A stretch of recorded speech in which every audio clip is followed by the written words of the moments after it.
A continuación vamos a entrevistar al ingeniero César Delgado Otero, ingeniero en obras públicas, ingeniero civil, con 2 cursos realizados en Holanda, uno de hidráulica y otro de puertos, aparte de seminarios y cursos internacionales en los que ha participado. Él es un profesional que conoce muy bien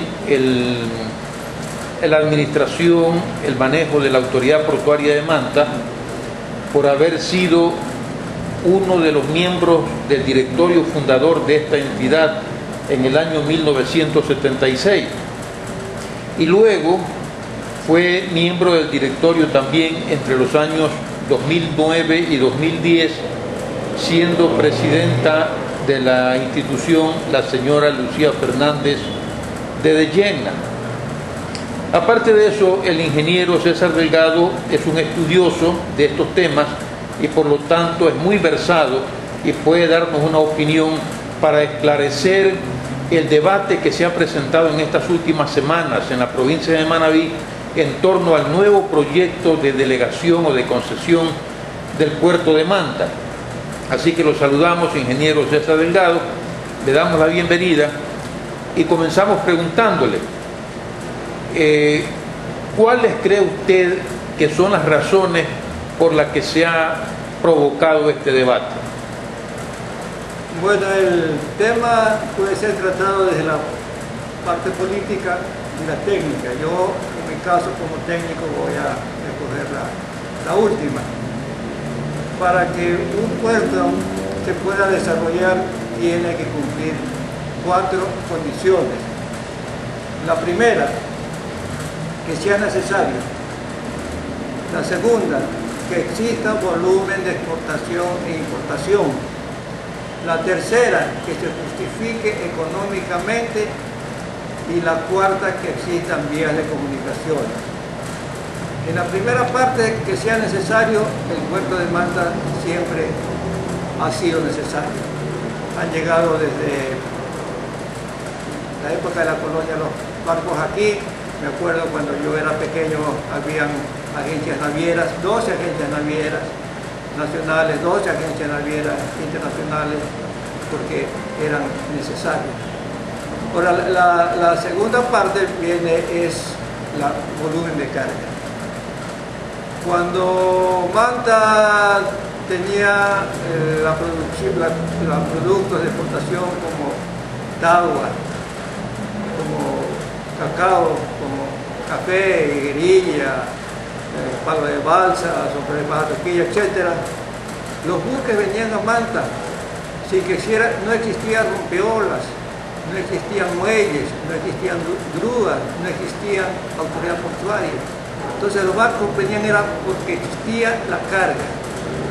Cuando se creó la autoridad portuaria de Manta, precisamente porque había ese volumen de carga, y si vemos, digamos, un gráfico que les muestro aquí,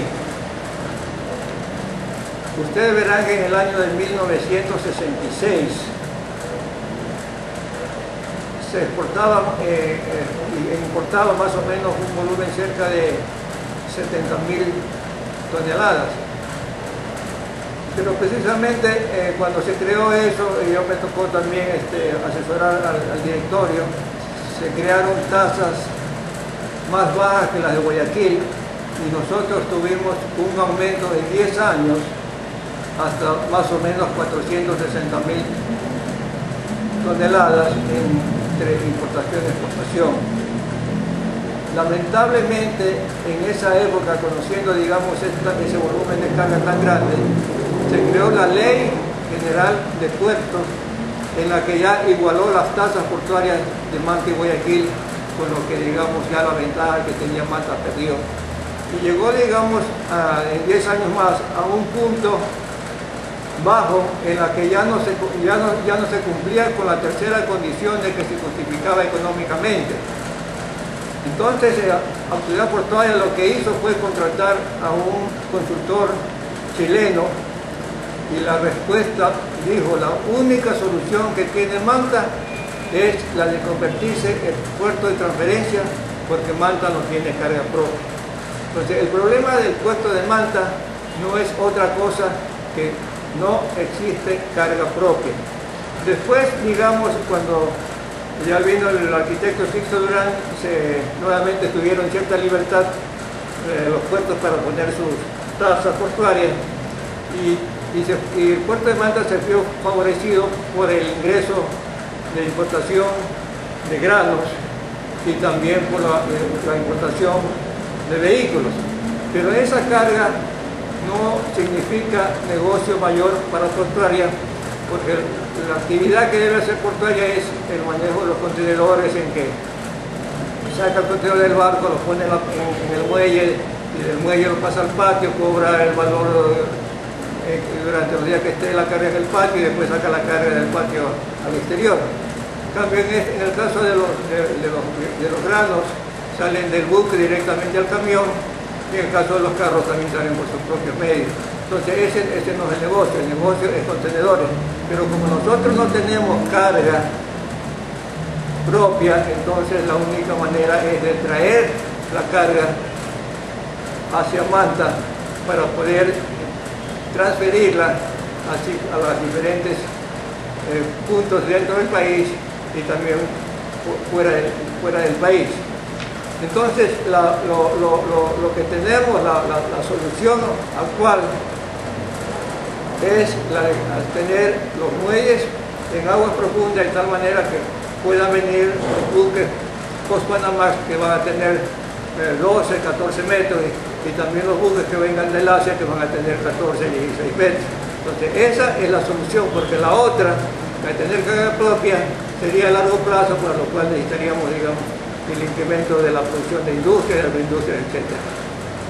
De lo que usted conoce, el nuevo proyecto de concesión, ¿cree usted que reúne las condiciones técnicas, económicas y ambientales como para pensar en desarrollar el muelle de aguas profundas y la idea de transferir carga internacionalmente?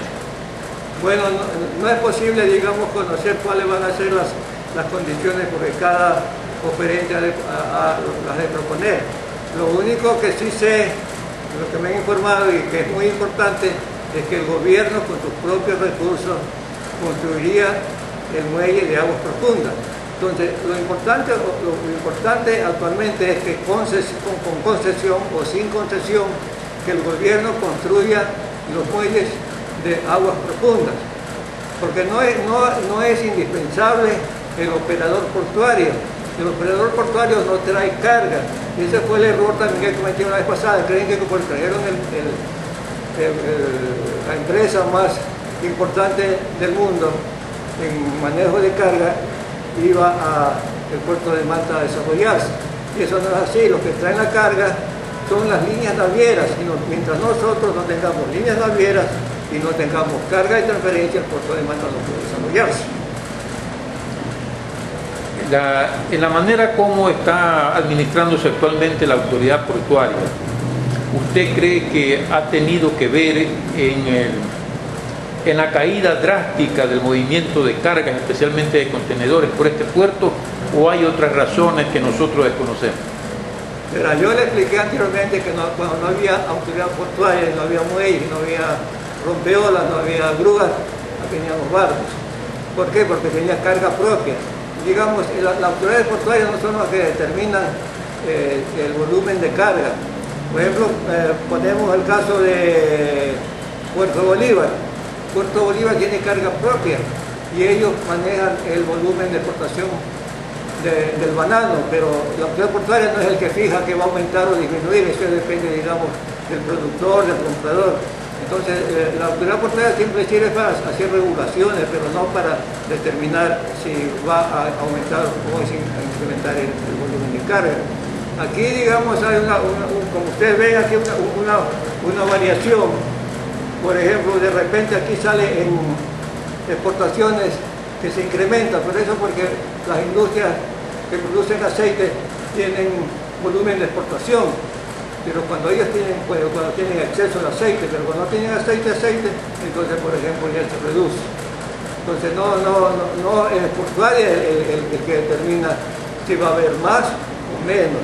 Lo que tiene que hacer lógicamente la gestión es portuaria de traer las líneas navieras, conozco que va a venir la CNNI, pero ella tiene una ruta, nosotros necesitamos una ruta que vaya por la costa de Estados Unidos del Este, pero también necesitamos que vaya también por el oeste, porque también necesitamos llegar a Europa. De nada nos sirve, digamos, que tengamos una línea que solamente recorra la costa, digamos, oriental, y sin occidental necesitamos más líneas navieras y mayor frecuencia, porque tampoco el exportador no puede esperar, digamos, 3 o 4 semanas hasta que venga un buque y tener su carga almacenada. Entonces necesitamos líneas navieras y necesitamos frecuencias navieras que sean un poco continuas. En otro punto, la expansión urbana de la ciudad prácticamente ha encerrado al puerto. ¿Qué cree usted que se debe hacer para solucionar esa parte del problema? Yo también ya les he explicado en la autoridad portuaria, le he enviado información al Ministerio de Obras Públicas, indicando, por ejemplo, que en Rotterdam, en Europa, que fue el puerto más grande de movimiento de carga hasta hace pocos años, ha hecho lo que se llama una plataforma portuaria, donde usted puede poner industrias, varias industrias, grandes industrias, puede poner pequeñas industrias, puede poner maquila, puede poner agroindustria, etcétera. Y entonces con esta forma ustedes van a tener producto de exportación, además, digamos, de los patios para poder, digamos, tener carga de transferencia. Ahora, nosotros, yo le he sugerido que el área que tiene en Jaramejó, la marina, se la podría, digamos, utilizar para ese objetivo, una plataforma portuaria, porque inclusive el presidente dijo que cuando hay tierras ociosas se la puede utilizar para el desarrollo de la región. Entonces, de ahí, entonces ya tendríamos nosotros una área donde podemos almacenar cualquier cantidad de contenedores y de ahí sacar unas supercarreteras, que llamamos una autopista, porque por definición, ¿qué es puerto? Puerto es simplemente un punto intermedio entre las vías marítimas y las vías terrestres. Si no tenemos las vías terrestres, de nada nos funciona, digamos, ese punto, que Marta lo único que es un puntito nada más. Entonces yo asimismo he sugerido, he pedido al Ministerio de Obras Públicas, a la autoridad portuaria, que se hagan las autopistas Manta, Guayaquil, Manta, Quevedo y Manta, Quito. ¿Por qué? Porque cuando el canal de Panamá, que va a ser en el año 2014, ya funcione, van a venir los buques post-Panamá que tienen hasta 8.000 contenedores y vendrán buques de Asia con mayor capacidad, que puede ser hasta 16.000 contenedores. Entonces allí sí se podría pensar, digamos, en un puerto de transferencia, porque Guayaquil necesita importar o por Colombia o por Perú, y entonces en vez de hacer por Colombia o por Perú lo harían por Manta, entonces le saldría más barato porque la distancia sería más corta.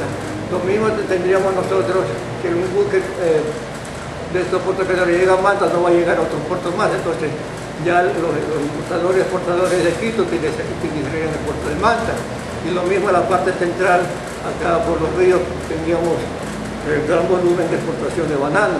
Entonces eso es lo que nosotros necesitamos las vías terrestres, porque este es un requisito indispensable para el desarrollo del puerto. La idea que usted acaba de exponer significaría que hay que construir un nuevo puerto o nuevos muelles en el área de Jaramijó. Claro, lógicamente es un proyecto a mediano plazo. Necesitamos el proyecto a corto plazo, que es el muelle, digamos, de agua profunda que está planificado para la concesión.